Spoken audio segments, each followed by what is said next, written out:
Do you guys remember Wesley Snipes as Blade?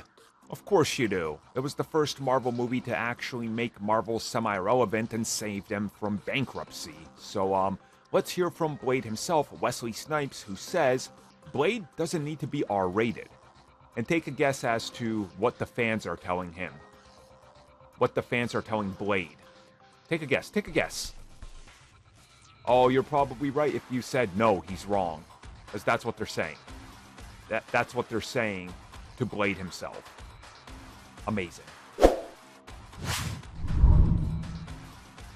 There's been a lot of arguments among comic book fans back and forth between the use of R-rated characters, R-rated properties, and how everything needs to be R-rated to be adult, allegedly, or whatever. Either way, though, recently Wesley Snipes was doing interviews and he was asked about the R-rated approach of Blade, and if he believes that Marvel Studios can pull off Blade in a PG-13 manner. And he stated that he believes that Blade can be done in PG-13 and does not, in fact, need to be an R-rated film. And he says that it's due to the fact that it's the type of story that you tell that has a wide range of things, situations, and dialogue that make it necessary to either do an R rating or not. And he says he doesn't really see why people say that it needs to be R-rated, because there's plenty of stories that don't, and you can still show plenty of violence. Now, obviously, he doesn't go into all that detail, but let's look at it this way.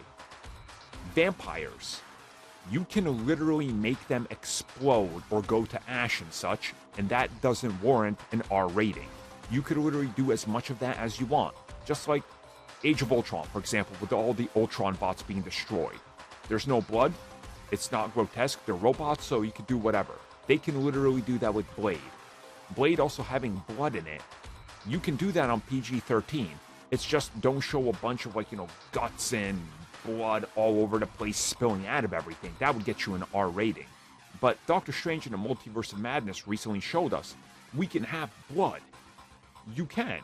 It just doesn't have to be insanely over the top, like the most grotesque thing that makes you turn away. And I think that's what some people confuse with R ratings. And then, oh, you're limiting us by not making an R. Not really, You can still tell a good Deadpool or a Blade or a Moon Knight story, or even Daredevil, without going R-rated. And they've literally done that in the last decade, so I don't see what the problem here is. I agree with him. As long as you got a good story and you handle the source material well, you can push the boundaries, not do an R-rated product, and still show that it can work. So I agree with him. People being mad at him, this is coming from Blade himself, the old Blade. So if Blade says it, I'm pretty sure he's a better expert than people on the internet to talk about it. Just my 2 cents on that one.